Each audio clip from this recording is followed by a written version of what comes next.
Good evening, everyone. This is Town Sheldon Selectboard and Water Commissioner meeting, Monday, June 9th, 2025. I'll read the agenda for this evening. Excuse me. Under new business, we have a public indecency ordinance, permit renewal for Crow Hill water line upgrade, the Vermont 250th Commission, town administrator's report. Then we need to sign and approve the May 27th meeting minutes, warrants 2523 and 31,694. Got some excess weight permits to sign. Under old business, we have a highway applicant, fire truck financing, Mill Street sewer project, 2025 paving bids, a policing contract, intermunicipal zoning administrator service agreement, assessor interlocal agreement, the salt shed RFP, and is there anything else we need to add to the agenda for this evening? Executive session to discuss highway personnel. Okay. We'll do that at the end of the night.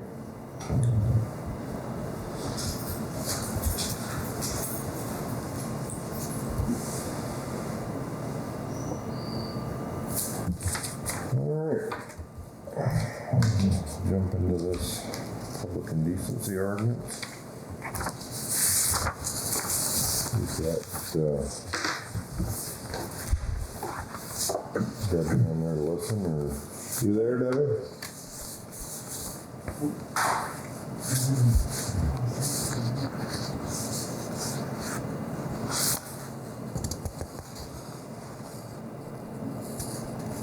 Debbie, can you hear us? I can hear you guys fine. Oh, okay, great. All right, you're here to talk about the public indecency ordinance, correct? Yes, well, Right. I can hear what you guys have to say and maybe share anything you'd like me to share. Okay. Go ahead, Debbie. Well, Awesome.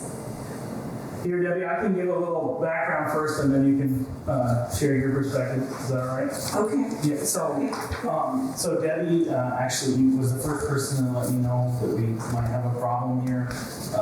About a week and a half ago, 2 weeks ago, she let me know she encountered someone walking in the nude on the rail trail, and then subsequently last Monday, I got a complaint from Chelsea Enskol about the same person, and unfortunately for her, she was her children saw this person in the same situation, so she complained about it subsequently, and I talked to a couple other people about it, including Ben Wheat, who's a state trooper who lives on School Street, is kind of familiar with the history of this particular person. But anyway, I just want to let you know that. And then after Debbie had let me know that this might be an issue, and then when I got the complaint about the subsequent encounter, I looked up what the other towns in our area had done. And I've run that by our attorney, but I'll share what he said after we hear from Debbie. Well, I encountered him in Fairfield last summer before they adopted their ordinance, and I was with my grandchildren at the beach, and he presented himself after he saw us looking at him, and then they were very upset. It's hard to, they're just little guys, and then off on the rail trail on my bike like about 10 days ago, and I just biked past him because he was naked. I just had to go by, but there's just no reason for that. I mean, he seems to look for events or times to present himself, so he gets a thrill out of it or something. I'm not sure. He doesn't do it, I don't believe, because he wants to. I think he likes to do it. So I think in our best interest for our town, it would be nice to see an ordinance in place so that doesn't happen.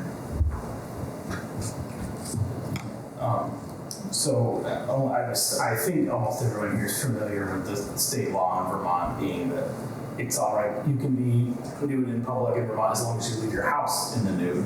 You can't disrobe in public. And so this person seems to be aware of that legal environment, and they seem, I think they take care that, I believe this person is currently living in their vehicle, and this does not have a home, so my understanding is that they always leave their vehicle in the nude, and that they seem to operate within state law, and even though they're on state property.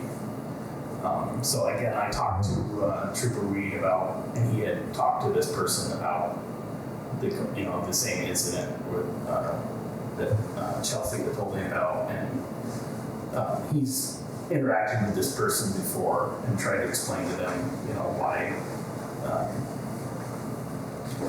his behavior is not particularly welcome in these situations, but he is acting within the law as the trooper understands it.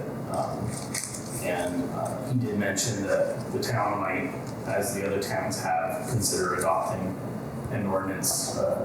And again, this person seems to be aware enough to avoid the places where they have adopted ordinances. I'm not sure how mentally fit this person is in general, but they seem to be able to understand certain things. I think Matt, he's also, I think Swanton has also adopted an ordinance about nudity, is that correct? Yes, so Swan actually adopted theirs many years ago, and I think Fairfield's based theirs on Swanton's, but St. Albans Town also adopted one just this year. Because of this person? That's my understanding, or I'm not sure if it was just this person or if it was more than one person, but I think that they were a factor in that decision. So does this ordinance covers all our things that we need to cover? So again, it's based on, I read the one from each town. I read Swanton's, Fairfield's, and St. Albans towns, and it involves, you'll see it's a lot of the exact same language. Steve, I have given you copies of those other ordinances in case somebody's interested in looking at them. The only thing that's really different is penalties. Each town is deciding on. Swanton's being an older ordinance, the monetary value is a little less. Fairfield seems to have decided to go with a stronger penalties than St. Albans Town wanted to, but I mean, that's all at your discretion. But I did run this by our attorney. There's a copy of the email that he sent me. His advice was that you should be deliberate about how you presume to do this, just because this area of the law is another one that touches on people's rights of free expression, and that this is an area where towns that have not been careful about how they go about adopting an ordinance and the reasons stated for doing so have run into legal trouble.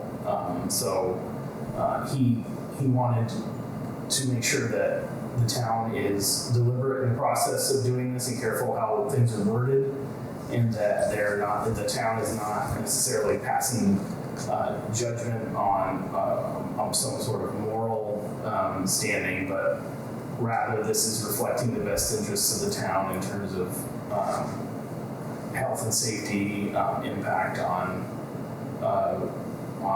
children, impact on just the environment in terms of people using the rail trail and wanting to not dissuade other people from coming to Sheldon.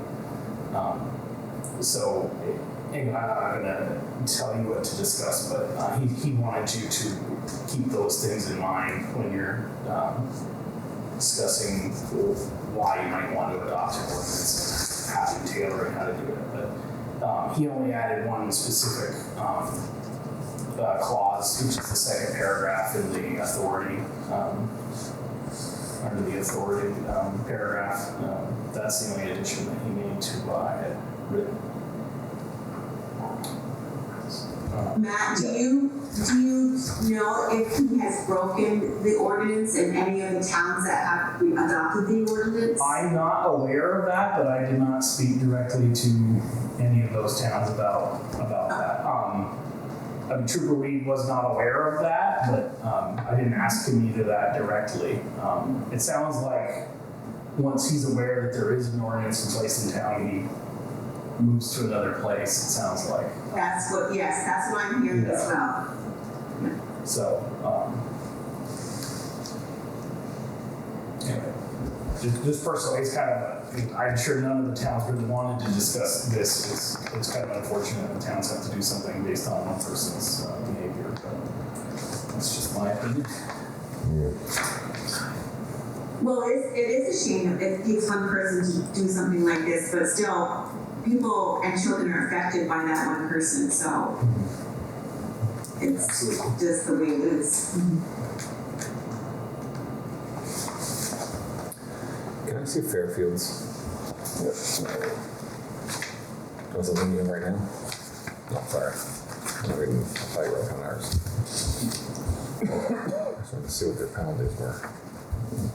I think they went up to 800, 500. In terms of the total penalty.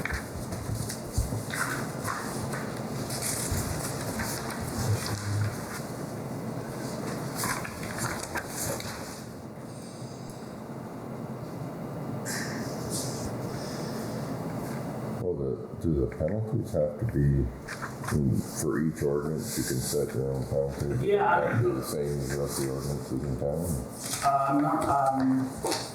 They don't, I think it's particular to the ordinance, you can put whatever you want there. And you don't have to have it graduated the way it is in terms of number of offenses. I was just doing what I saw in other ordinances, but you can decide that, first offense, second offense, that's it, or whatever.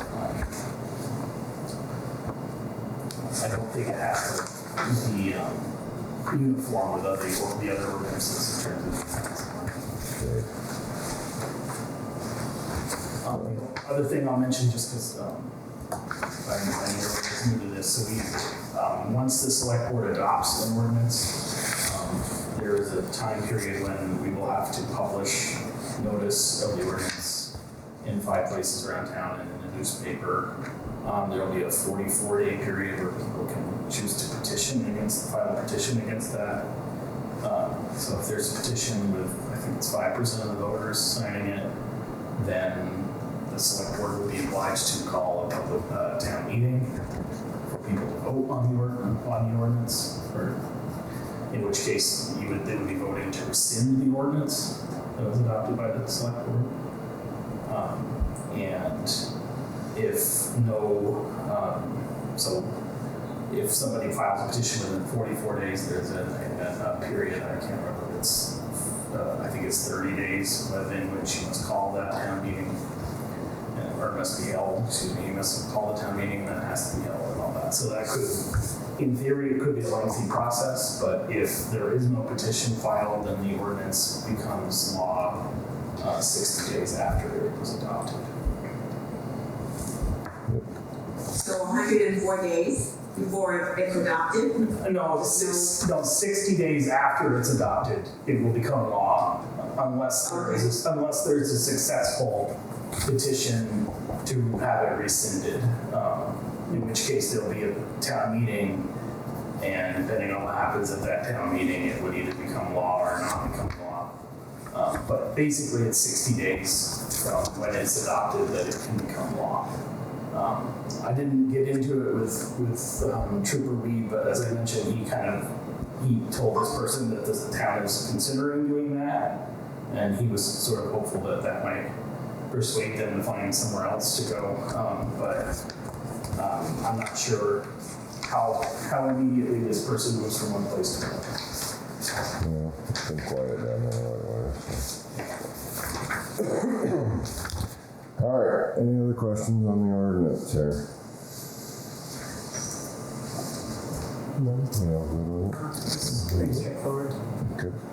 I'd like to make a motion for discussion. I'd like to consider adopting Fairfield's financial penalties.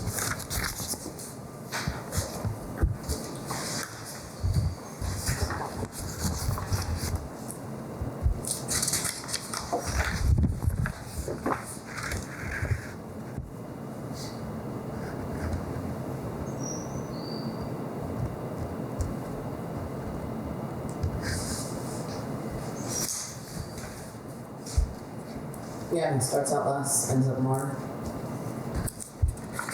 No, I think theirs starts out more, accelerates quicker.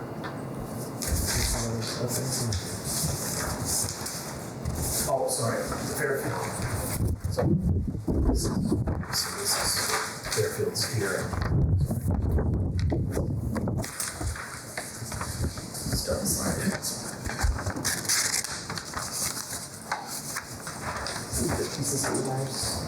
Otherwise.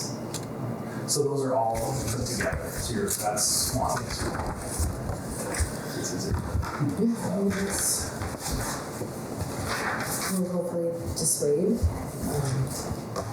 Kind of unfortunate, 60 days carries us through a lot of summer, but I would doubt this is an issue in winter. Alright, so how are we gonna do that then if we adopt this, but change I can make it quick edit on here. Somebody can do a pen and ink change on the draft, and then I can draw it up I can print it off on the computer with those changes, and you guys can sign that. I see that. Hold it up on this one.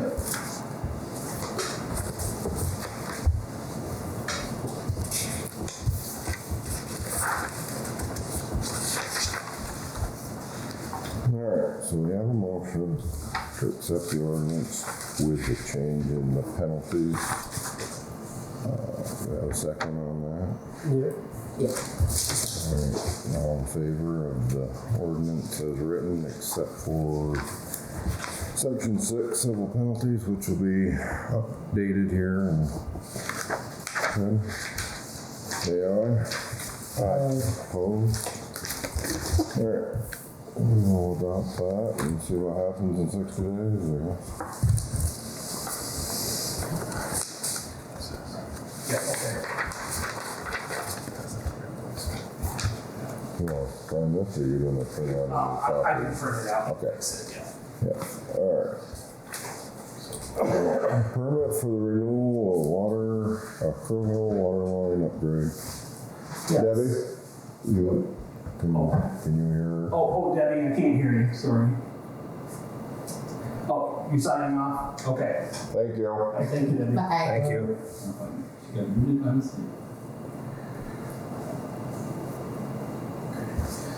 So I got an email from Robert Clark. I don't know if I gave it to you there or not, but I think it's the one on top there. Yep. Yeah. So there was a couple of years ago, you guys had considered a project to increase the size of the water line going up Crow Hill, and that was before my time in the town, so I haven't got the background on things. But my understanding is that once you saw how much that cost, Yeah, it was, we had a resident looking for water down on Reed Road. And so we had to look into what we needed to do to get better pressure up there. the rest of And that. then the rest of it would have been the expense of them hooking onto it up by the road was more than one spend, I guess. And so we never went anywhere with it. I don't know. So Robert's just indicating that their town has a permit to do that work that is going to expire soon. If the town wants to consider doing that and it wants to keep the option open to work on that permit in the next 2 years, there's an extension fee. I think it's $120 or something like that. Or it might be a little bit more than that, I forgot. But we can choose to extend that if we think we're going to work on it in the next couple of years, or you can let the permit expire. The problem is that when you go and get a new permit right now, it's looking like it's like $900, but in a few years, who knows how much that would cost. So it's sort of I'm just just not sure how likely it is we're gonna do that. Yeah, I know the pressure's not great up there right now, and that's what they were worried with. A couple more units added onto it, that it was going to drop pressure too much. But I don't know if there's a big need to upgrade it right now. No. Did you talk to Hubert about it at all? I kind of mentioned it to him. That's sort of what he was sort of the same. Yeah, sort of felt the same way you did, Steve, which is that I think my thought is for the $150 fee, and you get 2 more years to figure it out, I guess. Would be, it's gonna cost you another $1,000, plus you'd have to have an engineer look at all the stuff again before you did anything. If you did. Is there any planned developments up there? Any new lots or anything going in? I can't say I heard of anything up on that neighborhood in particular.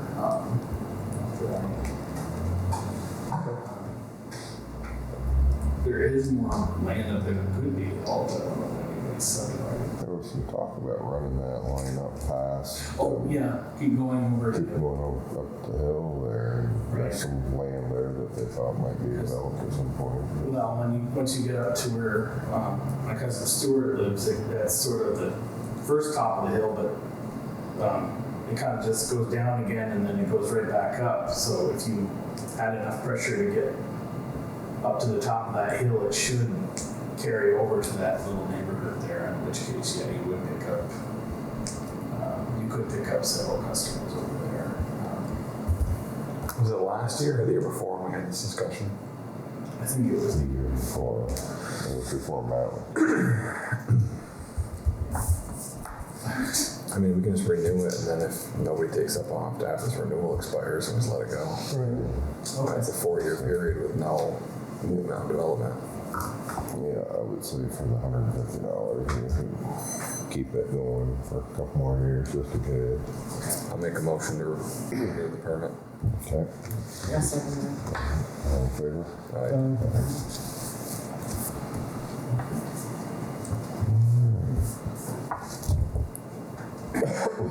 This Vermont 250 commission, that is,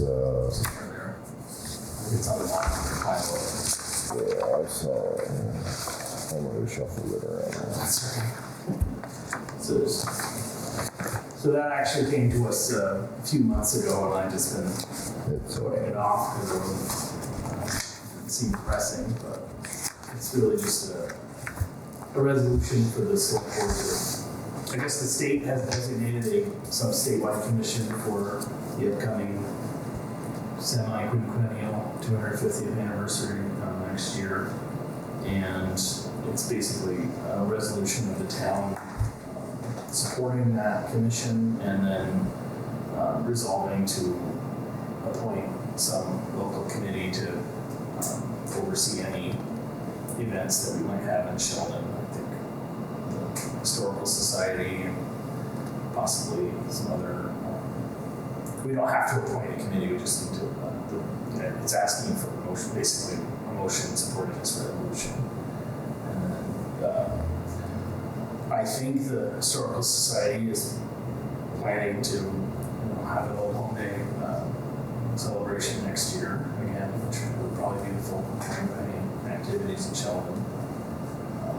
And they would probably have some committee formed for that event that hopefully wouldn't just be the Historical Society, but would be some other groups involved. And so I would advise that the town sort of designate whatever committee that is to be our local committee for that.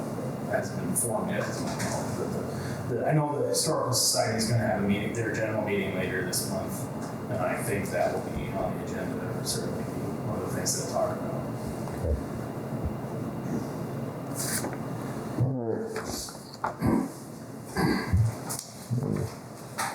We want to adopt this Vermont 250th anniversary resolution. Yep. Sounds good. Yeah, put a motion to adopt I it. could read it real quick if you want. Just for the record. resolution of the town of Sheldon, Vermont, supporting Vermont 250th Anniversary Commission, whereas Governor Phil Scott signed the executive order to create the Vermont 250th Anniversary Commission on December 15, 2020, to plan and encourage develop, coordinate, and promote observances and activities to be held in Vermont in commemoration of the historic events associated with the 250th anniversary of the 1776 signing of the Declaration of Independence, the Revolutionary War between 1775 and 1777, should be 1783, the founding of Vermont in 1777, and the creation of the political foundations of the United States of America. Whereas the Vermont 250th Anniversary Commission hopes to engage all 252 cities and towns throughout their many programs, projects, and events over the next several years, thereby inspiring future leaders and celebrating Vermonters' contributions to the nation over the last 250 years. Whereas by the adoption of the Vermont 250th Anniversary Commission, we hope to inspire Vermonters to learn about the history, legacy, and context of the past to build stronger communities for the future. Resolved that the town of Sheldon officially establishes a liaison, a local committee made up of a diverse group of citizens or individuals to work with the Vermont 250th Anniversary Commission on any or all activities. Participants of the town of Sheldon are voluntary roles, and there will be no compensation for participation. Optionally, the town may resolve that it will provide funding for planning. I didn't think we were going to do that. We sometimes support the Old Home Day. Resolve that a copy of this resolution be sent to the Vermont 250th Anniversary Commission, adopted by the Select Board of the Town of Sheldon, State of Vermont, this 9th day of June 2025.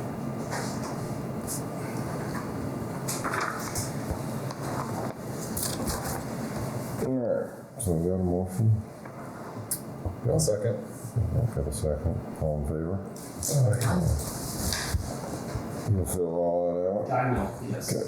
I'll just sign it. I thought I had a copy that was, well, it's filled out. I guess you can see it there.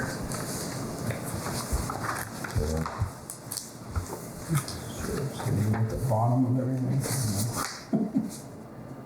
Maybe not. All right, well, we'll just fill it out.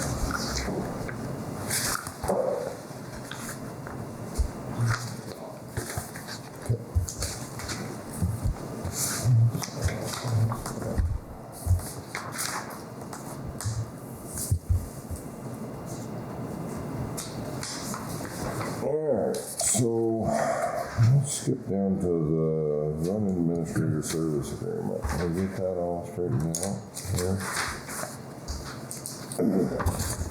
Zoning administrator. So this is amendment number 4, to extend it to June 30th of 2026. Correct. So this is the same contract, they just changed dates and changed the Yes. prices?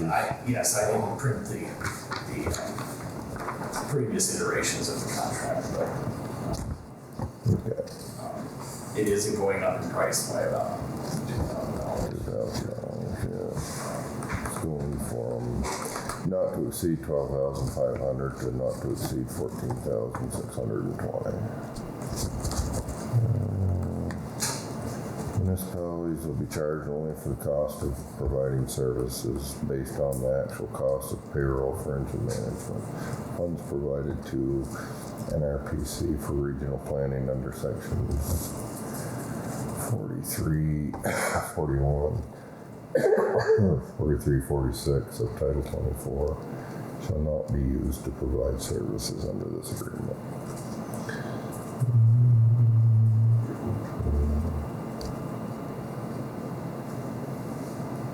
So this, okay.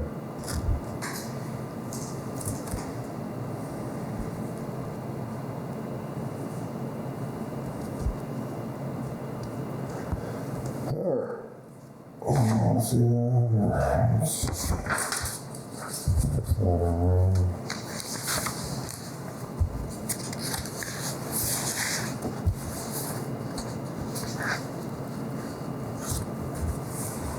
And the assessor, local agreement, that they had a meeting, you went to the meeting? Yes, so we had a meeting. I think I forgot if I told the board about that last meeting, but Okay. The only changes are increasing Sheldon from 6 to 8 hours as in January. And then there is a small budget for training for Justin, so that'll work out to about $300 per town. And there is right now, Hyde Park is giving him a laptop to work with, but the idea is that all the towns will share the cost of the replacement of that. So that'll be up to $1,500, I think. So again, about $300 per town for that. The way that they had asked,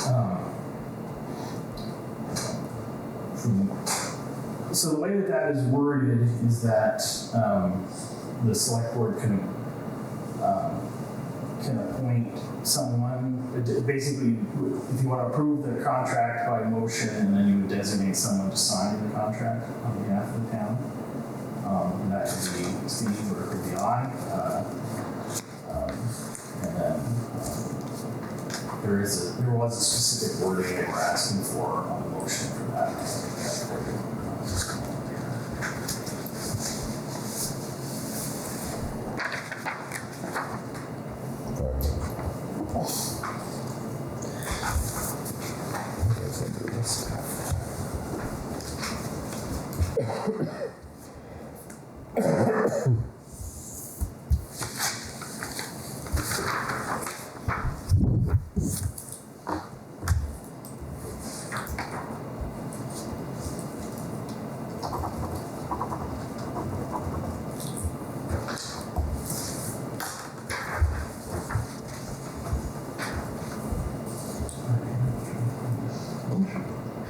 Okay, so the motion would be motion to approve the interlocal agreement by and between the towns of Johnson, Hyde Park, St. George, Berkshire, and Sheldon for shared assessment services serving the 5 municipalities for a term beginning July 1st, 2025 through June 30th, 2026, unless extended in writing by all parties.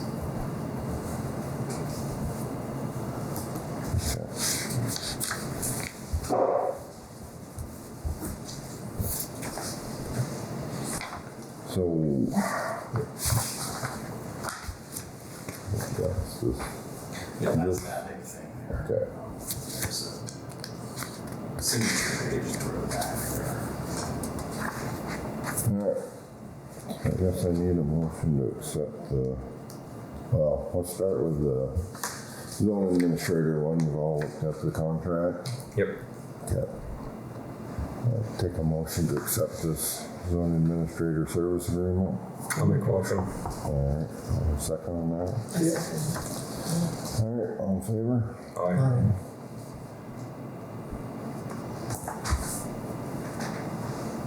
Let me just change this to Sheldon, so it's North Hero. Oh, I'm sorry. Yeah. That's alright. Oh, it's between Sheldon and North Hero, or should be, but Ours is the second cost on there, should be. Yeah.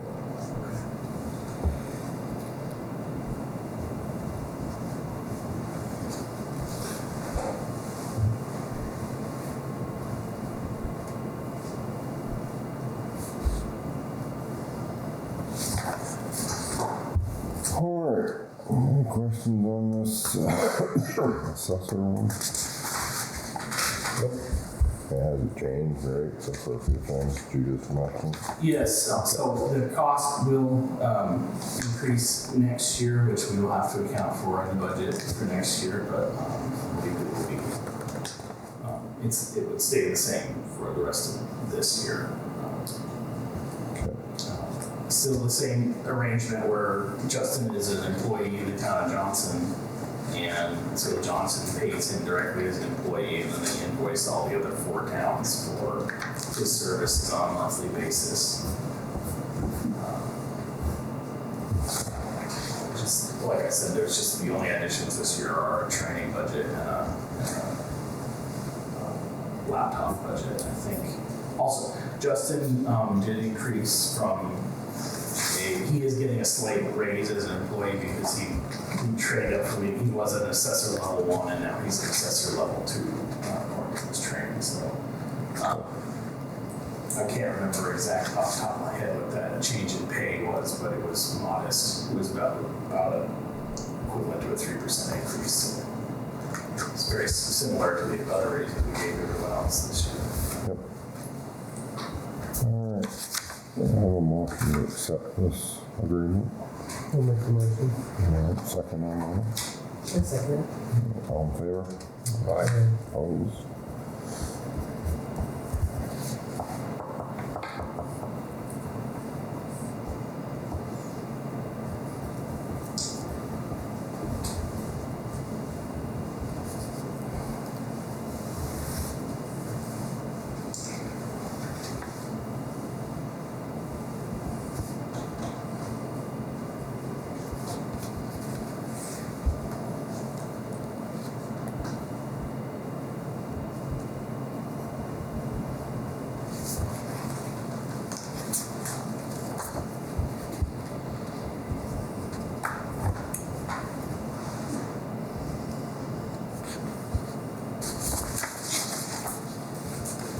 Somebody got to witness this one. What's that? Sorry. Someone has to witness that one. Oh, yes, I can witness. Okay.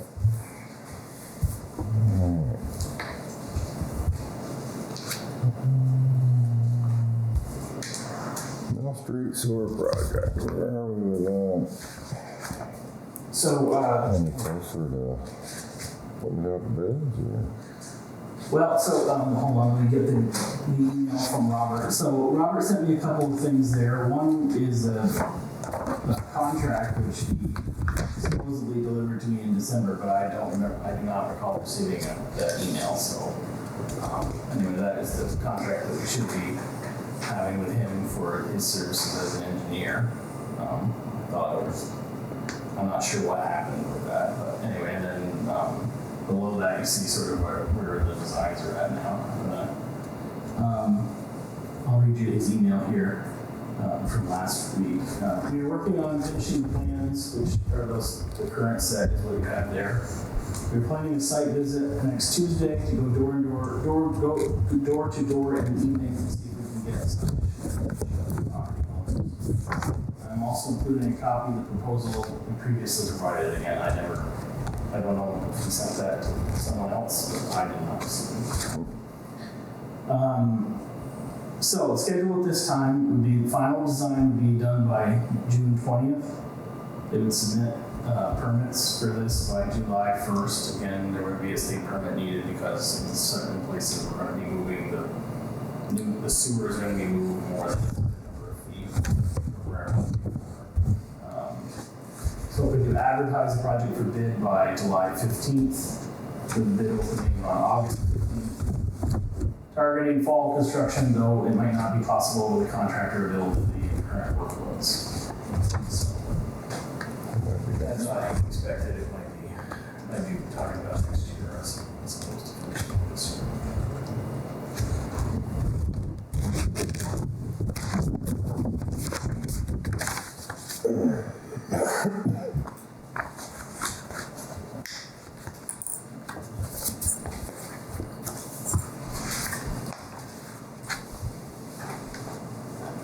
We don't have any idea on costs, though, right? Other than their fees. They had sent us an estimate last year based on a similar project down in Pittsburgh. And I can just give me a minute here, I'll try to find that.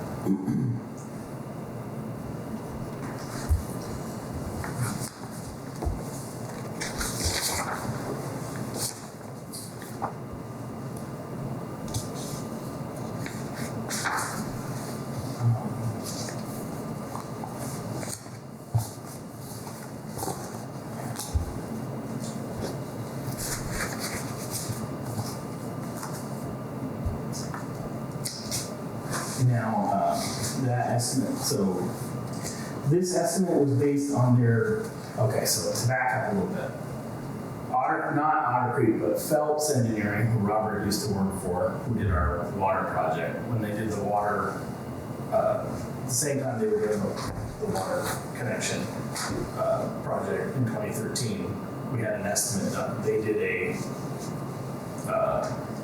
design of different ways to it was designed that was fixing the sewer and also a couple of different proposed routes to extend the sewer to the other side of 105. Using that 2013 design, Otter Creek, and just the Mill Street portion of it, Otter Creek, then took a project that was done down in Pittsburgh and used that to generate a cost estimate of doing that 2013 design. And this was supplied to us last June. The total project cost at that time was about $554,000. Now, the design that we've now kind of redone, Robert is working on redoing the design somewhat, so it's hard to say if that cost estimate is going to carry forward. It's also a year later, so I'm sure the cost of construction hasn't gotten any cheaper, but it may be that the final design, it ends up being less substantial than the one that was done in 2013, so maybe there'll be some cost savings. He is aware of the relative budget that we have worked with on this, which once we pay for the fire truck will be even less than, but he was, when we talked to him in January, we did discuss what the amount of money that was going to be available for this, so he thought it was still feasible. Given that 2013 project involved also had some like stormwater improvements in it, so I don't know if that was included in the Pittsburgh in that estimate or not.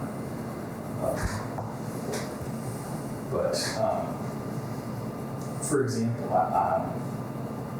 the engineering costs on this estimate were about sort of technical services cost was $69,000, which is pretty comparable to what that contract is for.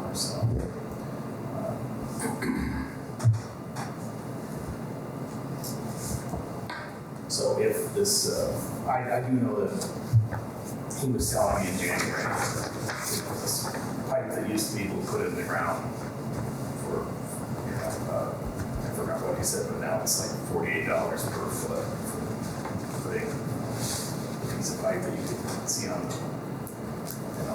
counter. Putting it in the ground is added this much cost to it.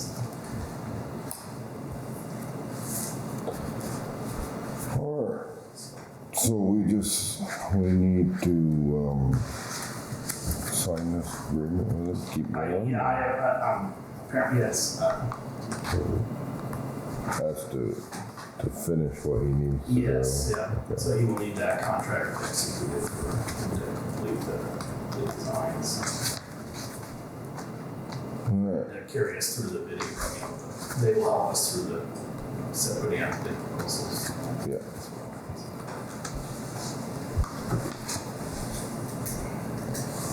Alright. So do I have a motion to authorize this engineering to keep going on Mill Street Sewer project? With the failing system, I don't think we have much choice. No. Yeah, because it's, there's other options. Alright, second on that? Second. All in favor? Opposed? Alright, we'll get that signed and proceed. Thank you. We have a good following, might have to get somebody that's done their job early or something that would want some work. Never know, if you get it ready in time, you might get somebody that wants to do it. I think what bodes well for us, it's a pretty small project. Yeah. That's what I mean, if you get a outfit that's got a job and they're on schedule or ahead of schedule and they're looking for work for a month or less. I'd be more worried if it's a larger project because there have been other. Right. Who's it? Swanton was telling, I don't know if their sewer extension project ended up being way over what they had estimated, but they said at least we got bids on ours for other projects in the region where they couldn't even get a bidder. So. Alright, Fire truck financing, where are we at? Alright, so unfortunately, I don't have anything to give you today, and I had tried to call them today and not gotten any response. So what, I submitted all the paperwork they had requested to, so we have a contract with the leasing company. They are going to a bank and obtaining, financing through the bank, their own financing that they're gonna pass on to us. So I had filled out the application for that, I think, a week and a half, 2 weeks ago, for that. And then I was waiting for last week to get that bank paperwork back. And then the idea is that we were supposed to pass that on to the town's attorney. He's supposed to review it and make sure that it's all right by the town and write an opinion for us. And then I would present you with that opinion and an invoice for you to make the appropriate to approve the whole deal and approve that financing because we were going to pay for it out of the so-called ARPA fund money. We would need to make an appropriation out of that fund for it.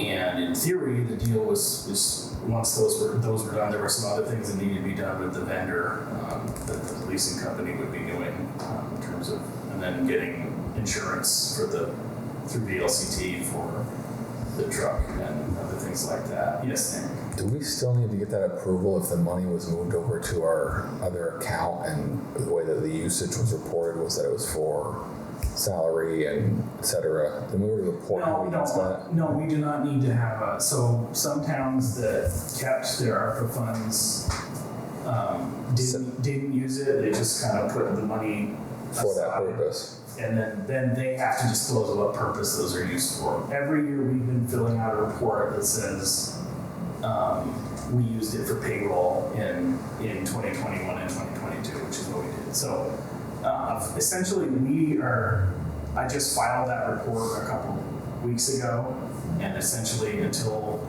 the federal government wants to finally close out the entire program. The only reason we have to file that report is because the federal government isn't closing it for some reason. So basically every year we'll have to keep doing that until the federal government finally says, okay, this program is over. But we don't have to do what some other towns are doing where they have to disclose every year what they spent on ARPA money. Right. Because we've already spent it. That's what I'm saying, it's for the approval of it. It's technically already spent what it was approved for, correct? Correct, yeah. So the whole ARPA part is kind of a misnomer but we basically have these residual funds that came about because we used the ARPA funds at that time. Right. And so we sort of have it's unencumbered fund balance that's left over, and we have discussed that with the public exactly what the select board is spending that on, including this fire truck appropriation, which was approved specifically by the voters at town meeting. I'm just saying that for the clerk's purposes, you're gonna have to direct her as an ordinance, and there's gonna be a selectman order to pay this amount out of this fund for this purpose, and that's what I'm talking about, not the going to anyone else. Yeah. Gotcha. I guess my question was, we're not asking the attorney if we can spend these funds for this purpose, because it's already been spent for the purpose that was allowed. Correct. No, we're at it. I think the attorney is supposed to sign off on the lease agreement in particular, and the arrangement that they have with the bank is the idea. So unfortunately, I thought that was going to be done by now. And then on Thursday, they called me because the bank had some questions. I think mostly the bank had questions regarding they wanted more information on our grand list and our tax base. Apparently, we had sent them our audits from the last few years. And I think the main thing that they were concerned about was that they saw that basically because of the hydro appeal, we had 1 year where looked like we had a big surplus because the state gave us the money to pay that back with, and they gave us all the money in 1 year, and we paid it out over 2 years. So in 1 year it looks like we have a big surplus, and then the next year it looks like we lost money. But it's really just all having to do with that hydro appeal. And also in that same time period, the grand list did go down 1 year modestly because of the hydro's reappraisals. anyway, I think that was the issue, and I tried to explain it as best I could to the bank. Unfortunately, it was on Friday, so Jane wasn't here so Demetrius and I had to kind of go through the grand list to figure out a few things, but I got that to them on Friday morning, and I just haven't heard back from them since about what happened with the bank, and I called them 3 times today, so I don't know if they just don't work on Monday or what happened. So anyway, I unfortunately don't have anything for you guys to approve, and I don't know if this may mean that we need to have a special meeting later this week to approve these things, because I know the fire truck is ready to go. It's in St. Albans, and I thought that we were going to have this deal closed by Friday, so that's still my goal, but it's all a question of the other parties at this point. So unfortunately, I don't have anything for you guys to take action on that. That's where we're at.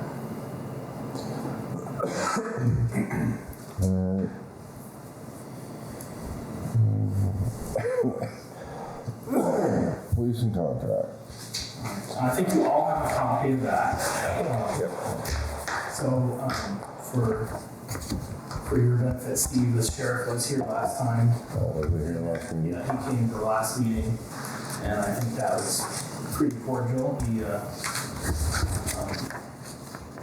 Nick had several questions for him, and I had laid out, you had asked at the meeting previous whether he would entertain a contract where we had more coverage in the summer and less in the winter, and he was agreeable to that idea. So I had drawn out a couple different scenarios, whether we had 6 months of 8 hours and 6 months of 16 hours, or maybe a different one where we had 7. I had thrown out a couple different scenarios in terms of when we started having different level of coverage, but his recommendation that when we talked about it last week was that we should do a 6-month split beginning in May through the end of October. So that's what I've drawn up in this contract. It works out to essentially a third of an officer for the whole year. And I have the hours split there by which dates it would be. The dates are kind of wonky because we had to go by ends of weeks. Yeah. So, But doing that doesn't change his cost per hour. no, I don't think so. No. And Nick had asked if we could, on particular occasions, ask for more coverage. You know, if we had a particular weekend or event that was happening, or some concern we had where we wanted more hours, it said that we would be able to shift coverage if given time. We could do that. He did talk about how he's been working with some residents in terms of reporting particular issues that they have, you know, trying to help him coordinate coverage so that he can, you know, investigate things when they're happening. He's had some success with that. So, and he has been, as I said at the meeting, he's been very communicative with me about when he's going to be and when they're going to be here, and if there's a change, he lets me know.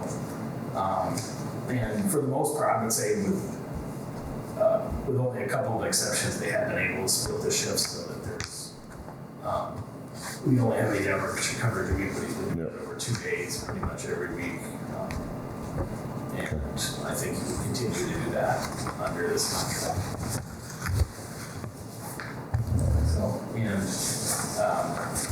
So for projecting that contract forward, I think that we would be well within our budget for this year, considering we've only done 8 hours a week for the first half of the year. Yep. And you know, if we did that contract for a full year, that's almost exactly what we had budgeted for the full amount for the year. So.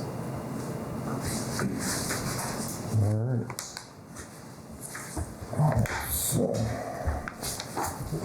Is there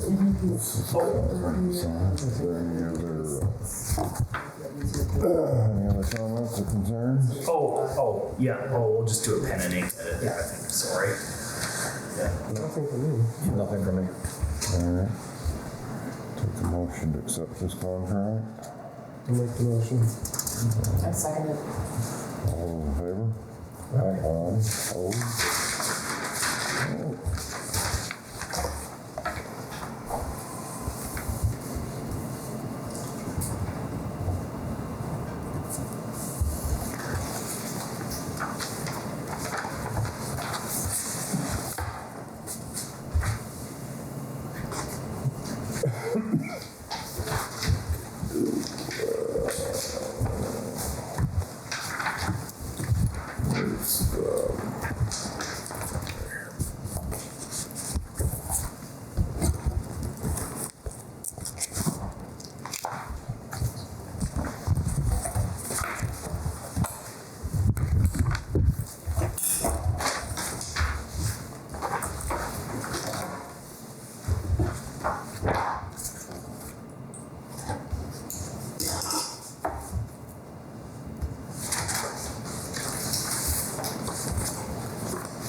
Report for us. Oh, yes, I'm sure. Do that. Yeah. Someone through Yeah. So I did go to an NRPC meeting back the week, or the same week we had our last meeting. And the highlight of that meeting was a presentation on that the work that NRPC's been doing on the regional plan based on the act changes in Act 250. You guys recall that under the new regime, the regional plan is supposed to, the state is setting these targets. They're not hard targets, but sort of suggested targets for creating new housing. So I think the idea is that we should be trying to create 30,000 more housing units throughout the state, something like that. And then that's supposed to be distributed so that each town is, in theory, there's supposed to be a number that each town is not hard. It's not a hard target, as I say, but sort of a suggested amount that each town is supposed to be creating. The other thing about that is that the regional plan is now going to create these maps that show the places where Act 250 is deemed to be not applicable. So those would be village areas that are designated where there are public infrastructure, mostly, particularly if there's public water and public sewer. And anyway, I've seen there's a first draft of that available. And there's a comment period on that right now. For the most part, what I've seen in the Sheldon map makes sense, although the areas that they designate aren't exactly the same as our local zoning, but they're very similar. The good news in terms of the regional plan to me is that Sheldon, in contrast to almost all the other towns, except for I think Fairfax, Sheldon's been doing much better than the rest of the towns actually creating housing over the last 15, 20 years. For the most part, if you look across the region generally, housing was increasing, there's sort of a through line that should have been, the pace of housing creation was being done in the 80s and 90s, that by somewhere in the mid-2000s leveled off considerably in most of the rest of the state, and that's what this initiative is sort of trying to get the state back onto that same path. Well, as I said, so a lot of the other towns, so for example, the target that a lot of towns should be at is about 1.8% new housing of your whole stock. Sheldon's at about 1.2 right now. So, and it has been for the last 10 or 15 years, is my understanding. A lot of the other towns are at like 0.2. The only thing I was concerned about when I heard about what they were doing was like, well, how much housing are we talking about? How much more housing are we talking about in Sheldon? and I haven't got an exact number in terms of the number of units they're talking about, but it looked like it would be much more modest compared to what some of these other towns are gonna have to do. So anyway, there's no action for, as I said, right now, the regional plan is sort of in a comment period, so they do have a website that if people are interested in looking at those areas and making comments on the regional plan, that's available. They're doing some community outreach events, none of them is in Sheldon in particular. They're kind of around the county for people to look at those maps, and sometime in the fall, probably around October, they'll begin coming to local select boards to review that. And again, the option right now, Act 250 limits development to I think it's 10 units in a 10 area with, that's the thing that triggered Act 250 applying. They're talking about, basically there's an opt-in for the new regime where you can opt in having it be up to 50 units within that same area, which actually is sort of more on par with commercial development.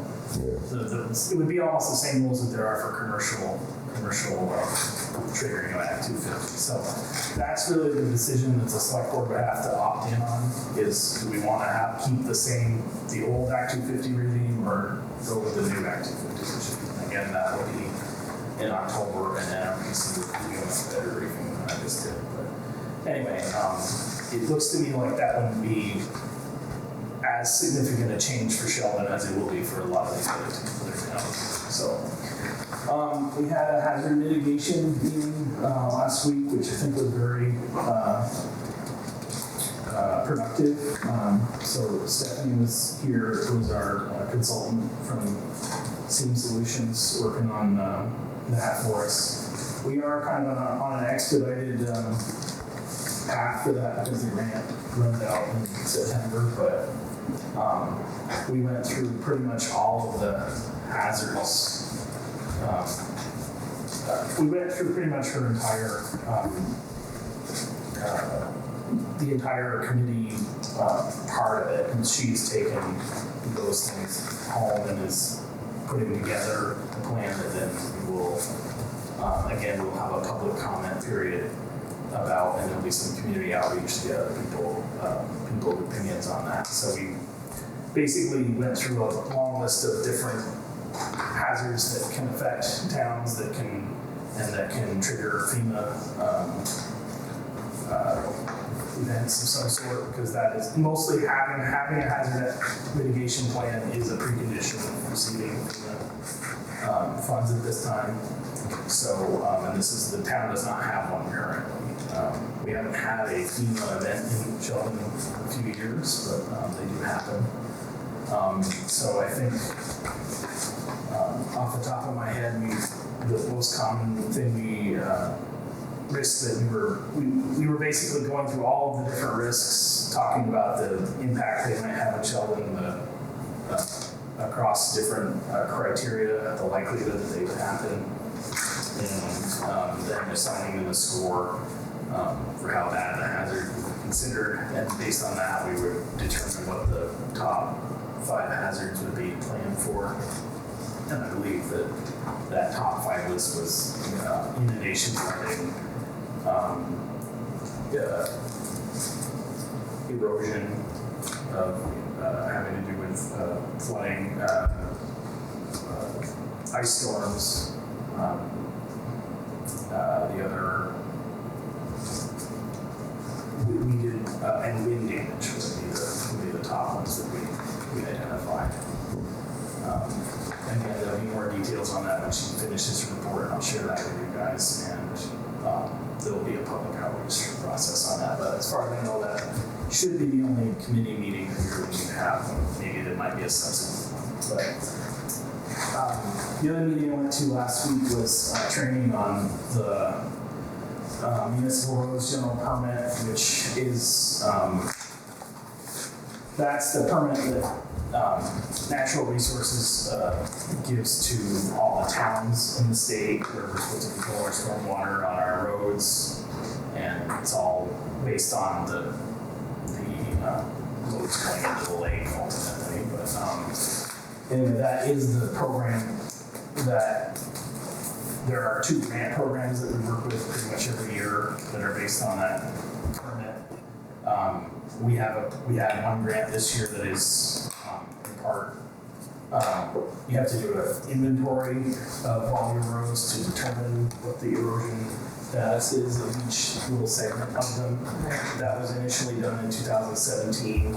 Since then, some of the rules have changed, but also a lot of the technology has changed. So we are needing to update our inventory by 2027. So we have a grant right now to do that, and we are working with NRPC on that. So anyway, this training was sort of a preparation for that, and then also it was mostly a training for how to submit updates to that inventory when you're doing grant work. So then, having done the inventory, that's supposed to identify the road segments you're supposed to work on, and then you get grant funding to work on particular segments, and then to report them, report what you did, and update.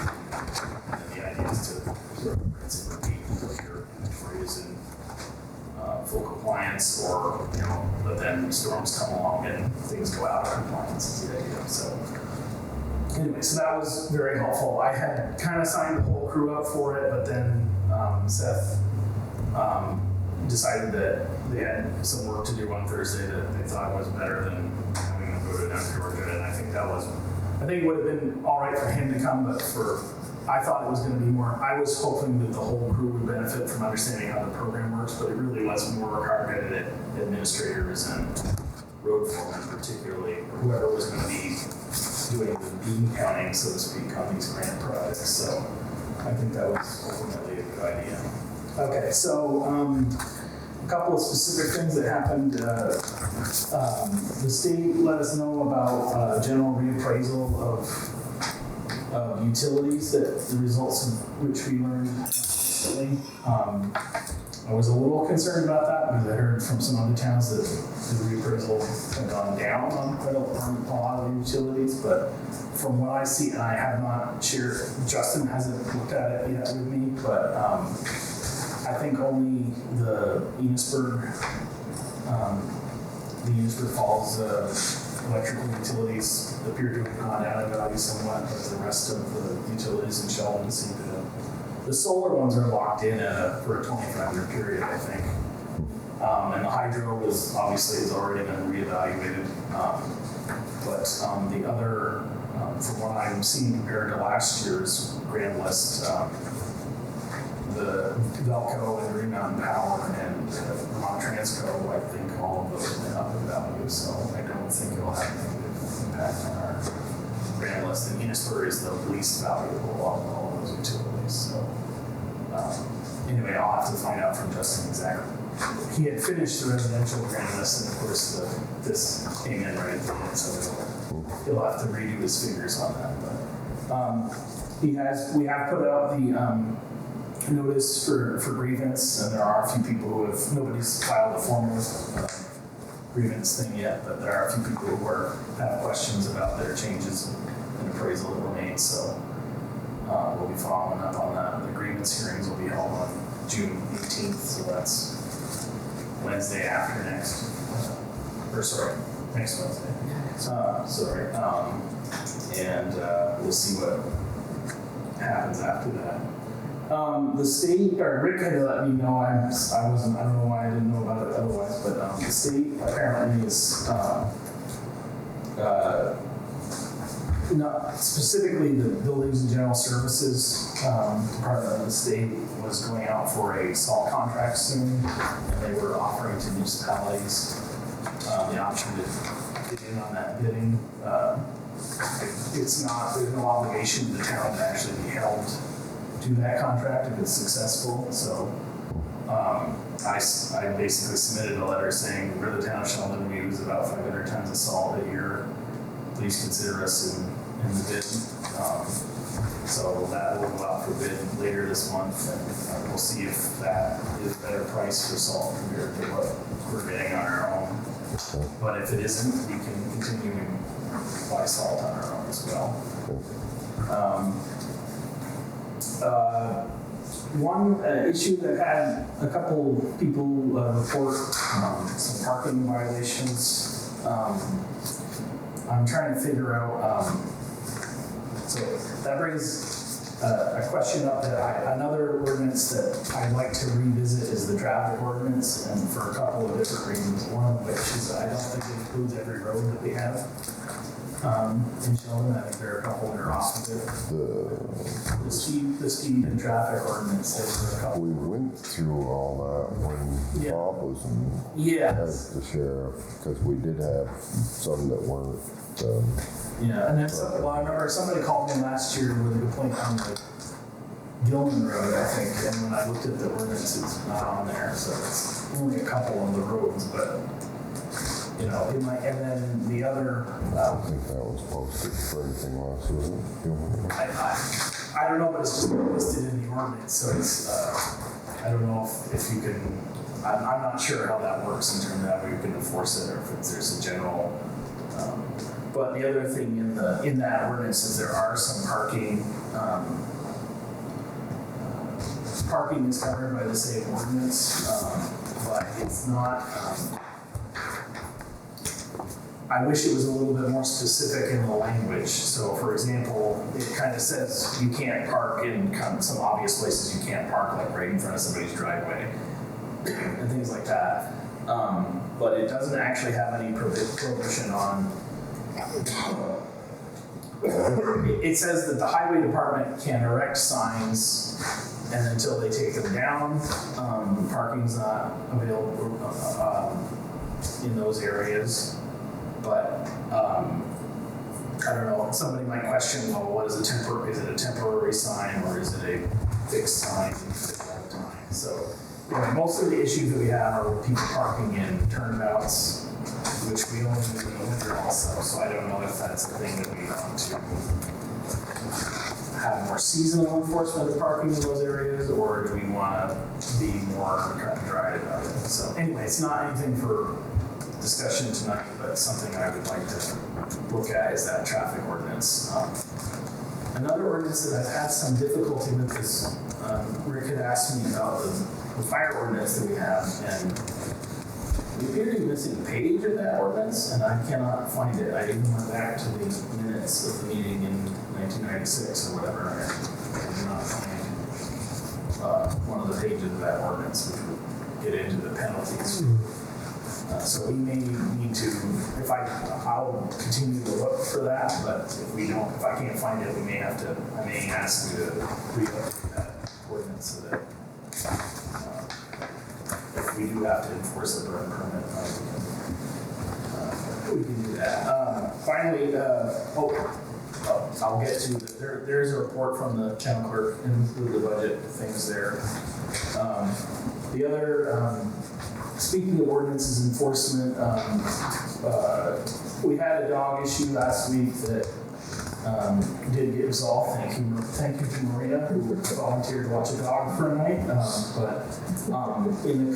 In the course of that, Cody let me know that he is going to move out of town in July. So we were going to need a new, which I completely understand because he lives in Sheldon and he works in Barrie, so that's quite a long every day. So I guess he'd get an apartment down there. So unfortunately, it looks like we're going to have to be advertising for new ACO, but unfortunately, Cody hasn't had much capacity to hold on to animals the last few months, it seems like. So he's done some investigating for us, but we've had an issue like we had last week. We had to kind of scramble to.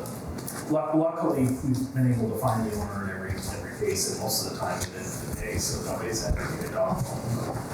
We didn't have to deal with that last week. Thankfully, it was a small and loving dog, not a it was very sweet. not a problem. So, Except when he did run away. Great. So, Jane got him. so again, it may be worth investigating if we do a contract to, say, put a fence around the garage, maybe we could consider a kennel extension on that fence as a temporary place. So in the town clerk report, you'll see James updates you on the taxes and some other things. She is attending a training later this year that's downstate, and there's a possibility that she could stay in a hotel doing that. She has that as part of her budget. She can, that would be covered by her budget. She's kind of asking you if you are all right with her using the town debit card to do that, just because it would be easiest to do the reservations that way as opposed to getting a purchase order from the hotel and having you guys approve that at a meeting. So I think that's in the accounts payable. It's at the very end of it. There's a copy of that.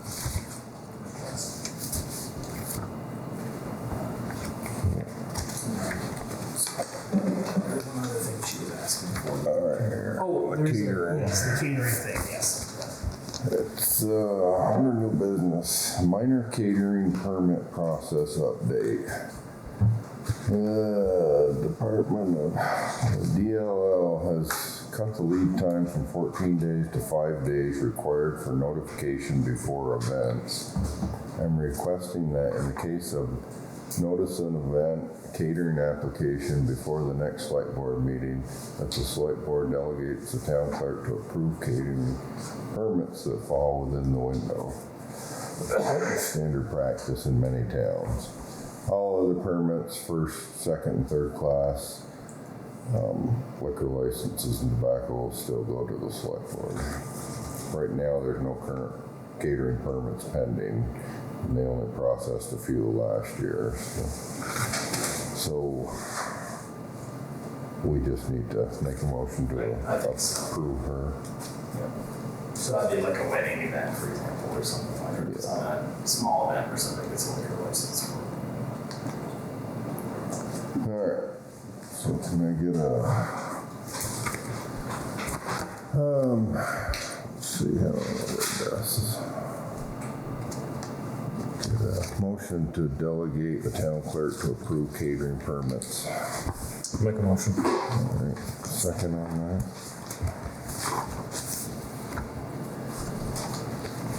Maria seconded it. Oh, sorry. All right, all in favor of that? Aye. All opposed? Okay. That covers that.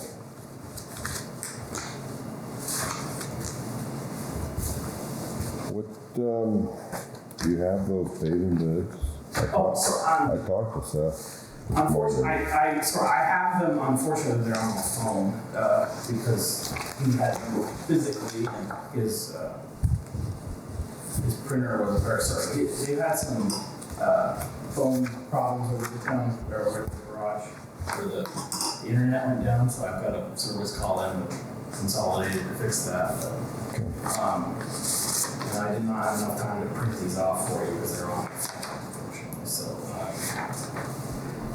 but I can, go through them here with you.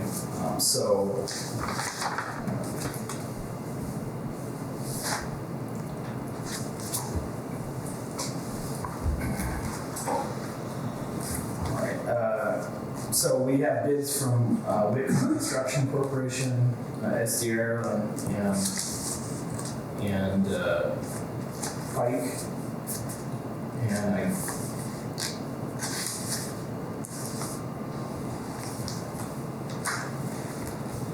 I think he had talked to Hungerford, but I'm not sure that they submitted a bid here. I don't think so.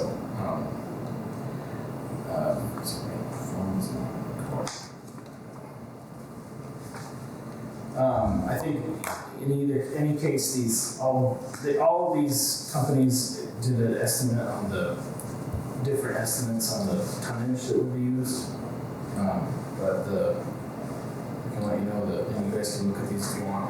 But specifically Whitcomb's bid, they for all the things that we had put in, they had a quantity of 2,735 tons, which they would sell to us at $91.04. So that would put them at $249,000, which is more than what we had budgeted. So, and the relevant there is the unit price, because most of these companies will adjust their amount that they pay down to so that we fit the 210 budget. Yeah. So weight comes again was at $91.04. Pipe was at $85 for 2,906 tons. So again, would be over budget, but and then Ireland, who is kind of new on the scene here, their bid was at $80.75. And again, their total package was over our budget. That's because Seth asked them to do, because he knew the road price would be lower. He asked for more roads. So These are the bids that they brought in last meeting, correct? same as all the other three of you saw in the last meeting. Yeah. And I think in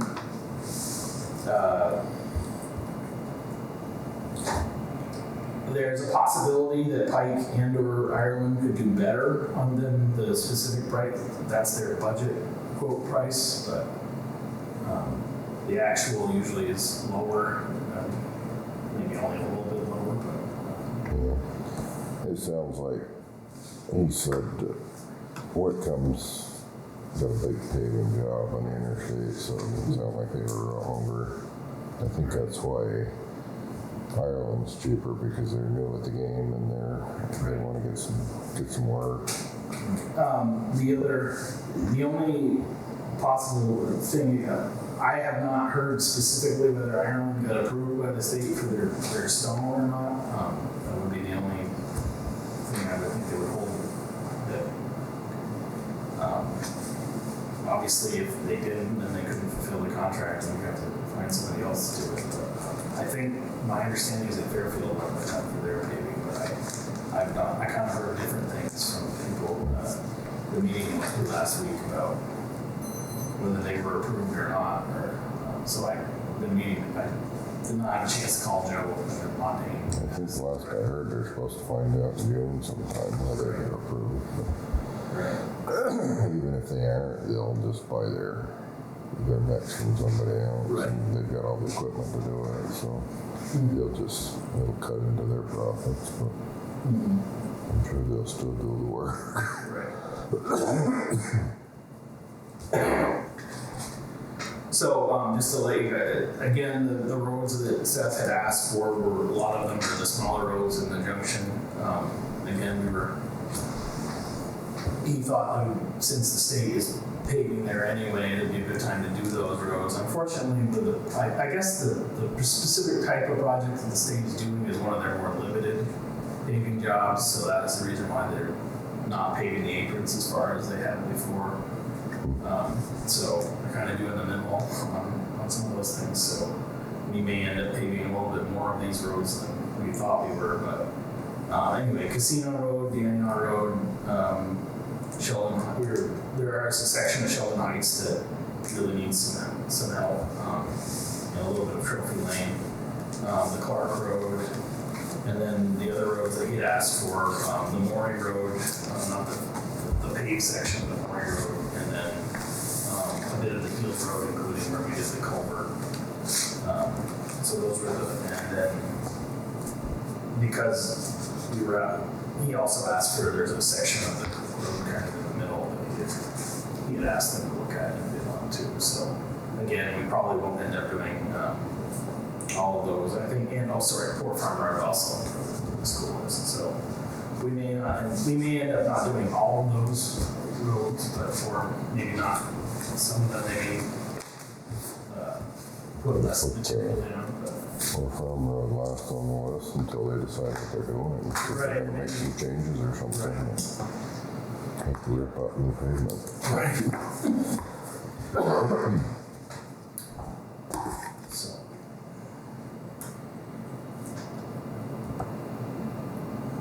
about if you guys want to take action on those prices, or you want me to try to get a more firm. Usually go by the per ton price anyway. So. Greg called before I left and said that he thinks we should go with Ireland because, well, there was some guys from Pike that went to Ireland to start their paving, so he was confident they did a good job. However, you guys think, but I mean, yeah, we looked at the bids last week, and obviously with the price point, I was willing to give Ireland a shot at it. Yeah, I agree. alright, so take a motion to accept Ireland's bid. I'll make a motion. Second on that. Yep. All in favor? Aye.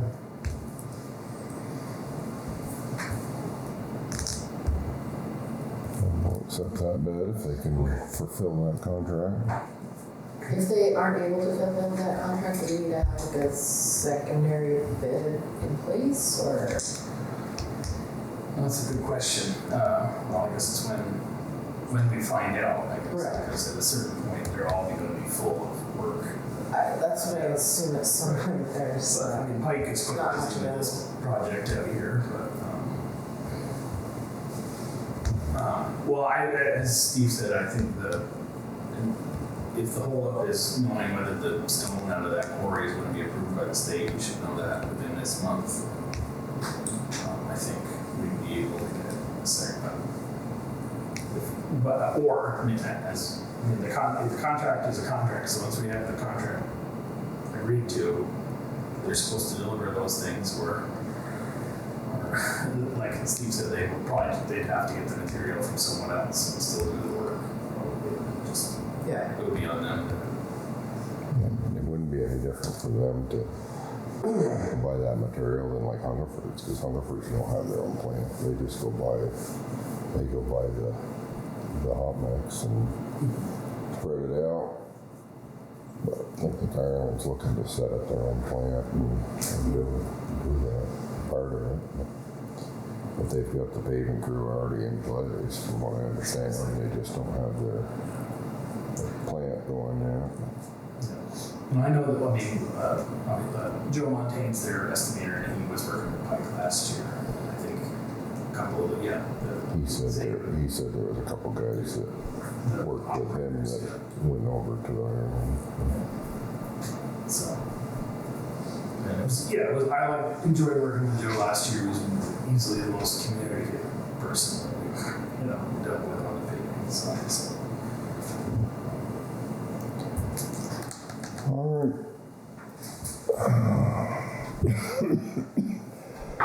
I think we've covered everything.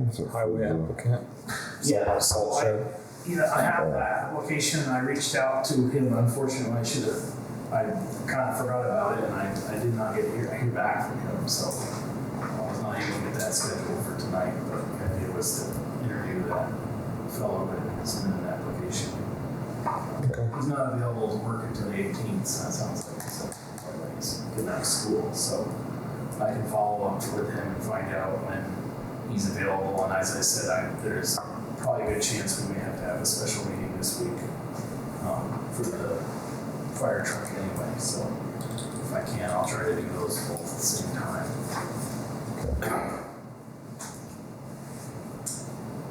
Yeah. All right, where are we on salt shed? So unfortunately, I didn't get very far. Seth got a new quote from Harrison's, which we had shared with you last meeting. Unfortunately, it sounded like Ireland was not willing to look at that without engineering done independently. I'm not sure if, I don't think, I'm assuming Harrison's not going to be wanting to share their engineering with a competitor, so we may have to. Unfortunately, I have not gotten any further on that, so I know Mr. Hungerford had offered to help, and I just haven't had put things together for him to look at that, and if if he's not available or someone that he knows isn't available, I thought maybe we might, I don't know if that's something that Tyler Billingsley might look at as for us.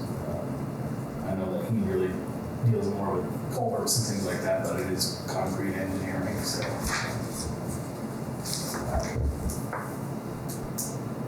But if that's necessary for us to get more than one bid, then that might be what we have to do. Yes. Other people that Seth had talked to kind of said the same thing, the more independent people who do concrete work. They have cleared the site and they kind of dug down a little bit so that, you know, when if they were going to put their forms in, they wouldn't have to start from nothing. So they put some new drainage in there because the old drainage that was there was kind of, well, they ran into it while they were moving stuff, but it was in bad shape anyways. They did have, sorry, one thing I failed to mention earlier is that they have had some more trouble with the backhoe over there. So unfortunately, that's, I hadn't heard anything today. At the end of last week, they were waiting for somebody to come look at the hydraulics on that. Okay, yeah. And to pull the steering column out, get to the hose and stuff, but Yeah. it's all fixed now. Oh, okay. Yeah, I didn't talk to Seth directly today, so. Anyway, just more problems.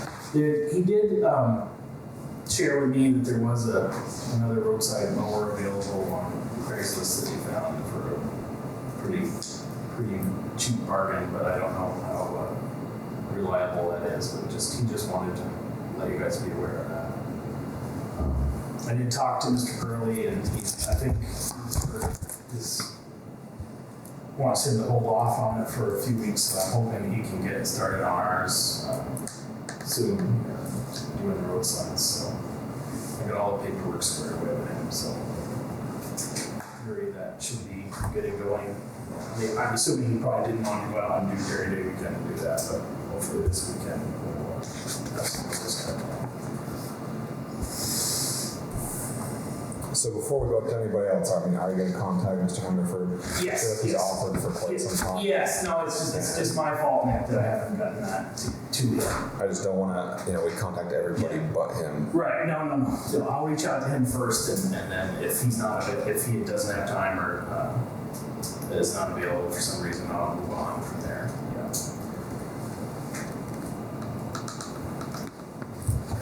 We do have a zoning permit for that is, I believe, is cleared or 14 days, so we should be good to go for construction. And then I had a question on I know it's not the salt shed, but on the excess weight permit, did that company from last meeting get updated insurance Yes. to you? Okay, cool.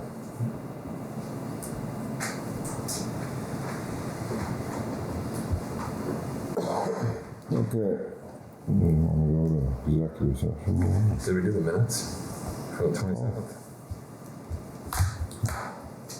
No, we didn't. I think that was the last item. I can find them. I haven't seen any minutes from there. Maybe I didn't print them. That'd be my fault.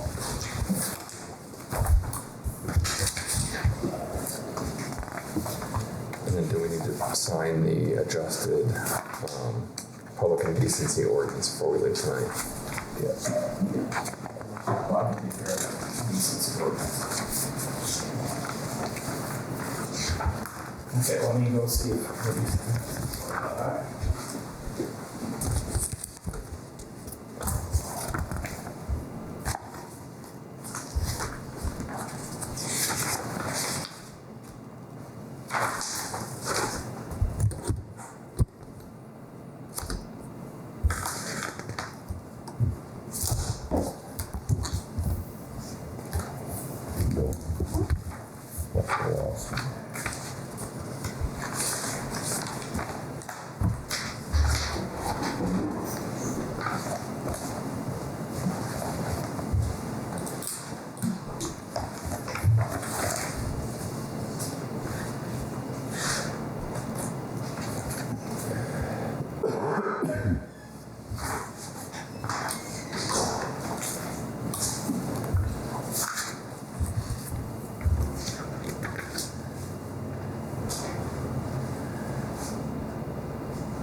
be here if you have the special meeting this week, so if you want to handle the minutes at the special meeting that he calls, that's also up to you.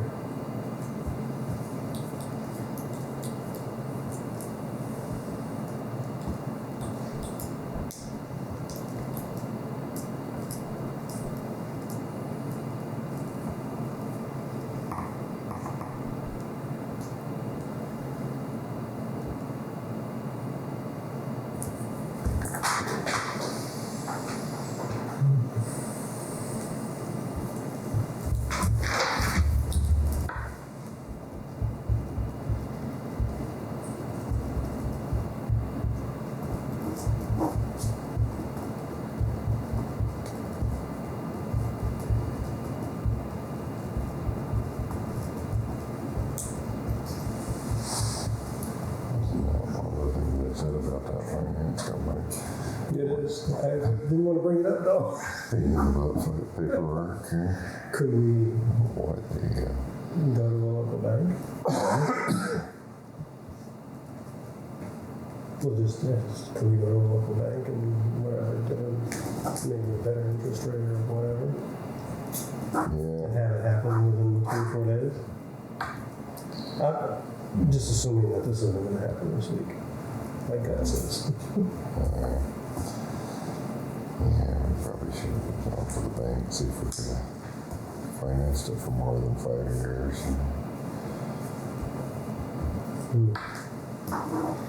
And that was the big thing with all these rates, to extend the term out long enough to get the payments down.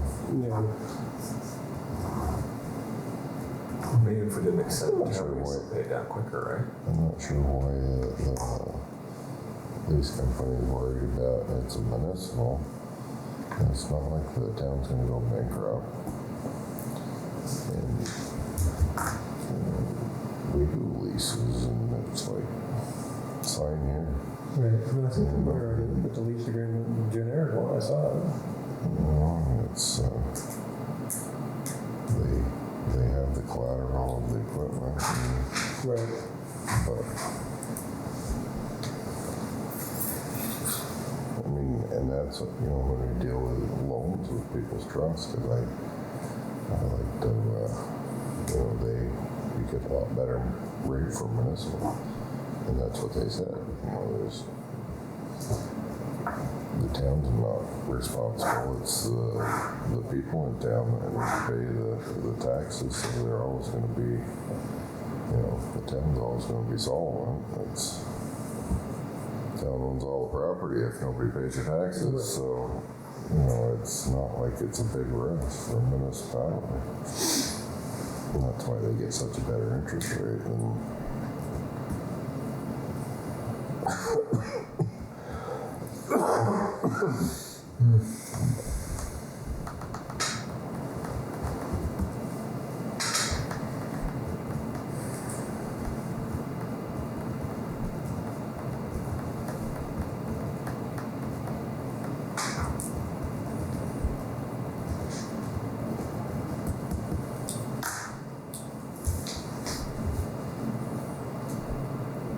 Then our little library put up over at Gristmill Park. We'll be adding some books in there tomorrow night. It's gonna be super cute. Like right behind where the rocks are. Definitely noticeable due to a spray painting from the rail trail. Did the Girl Scouts paint that? Mm-hmm. Oh boy. your wife at graduation. No, she had Sassa tonight. I don't know if Miranda went to that or not. She's the other school board member.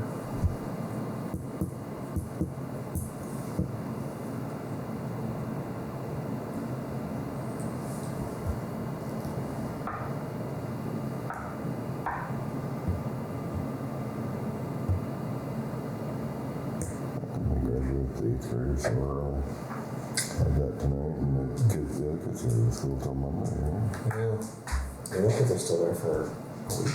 I guess they were supposed to get out on Wednesday though, or half day Wednesday, and then with the snow days, they're on to the following week. And it's Monday.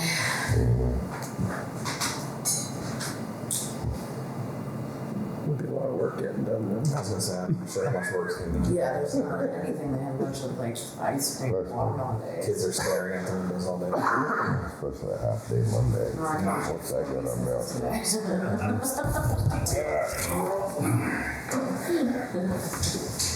I'll read the minutes from the previous meeting here. Select Board Water Commission regular meeting held May 27th of 2025. In attendance from the Select Board is Maria Davison, Richard Piasny, Nick Norris. Others here were John Griswold, Sheriff, Seth Cattell, Highway Foreman, Matt Stebbins, Town Administrator, Jerry Vasey from Northwest Access TV, and Nancy West, Planning Commission Chair, and DRB member. At 7:43, Richard Piasny called the meeting to order and read the agenda. At 7:44, Sheriff Griswold addressed the board regarding the proposed contract for police services. Contract would be for a minimum of 1 year. Hourly rate would be. Put the number, didn't I? Yeah, it's all right. So the sheriff was amendable to splitting contract into 2 6-month periods with 8 and 16 hours of coverage respectively. Nancy West addressed the board regarding appointments to the Planning Commission and Development Review Board. Jeremy West is interested in serving on both boards. Nick Norris made a motion to appoint Jeremy West to the Planning Commission and Development Review Board for a 3-year term. Seconded by Maria Davison, and motion carried. Seth Cattell delivered the highway report and presented paving bids from Pike Industries, SD Ireland, and FW Whitcomb. Hunter will take the water test on June 11th. Rick read the minutes of the May 12th meeting, and the board signed payroll warrant 2522, accounts payable warrant 31693, and the tax mapping contract with CAI Technologies. Nick made a motion to approve the minutes as read, seconded by Marie, and the motion carried. 8:42, Matt Stebbins gave the town administrator's report. And then the board took up the installation of the little library at Gristmill Park by the Girl Scouts. Nick made a motion approving the installation, seconded by Marie, and the motion carried. Board took up the annual readoption of local emergency management plan. Nick made a motion to adopt the local emergency management plan, seconded by Marie, and the motion carried. Nick made a motion, excuse me. Nick made a motion to enter into executive session to discuss personnel, seconded by Maria, and the motion carried. At 9:46, Nick moved to exit executive session during the meeting, seconded by Maria, and the motion carried. Next meeting will be Monday, June 9th at 7:30. Take a motion to accept these minutes as read. Motion. Second on that. One second. All in favor? Aye. That's that. Make a motion to enter an executive session and then adjourn our regular meeting upon exiting executive. Yep. I'll get a second on that. Yep. All right, all in favor? Aye. All right, we will go into executive session.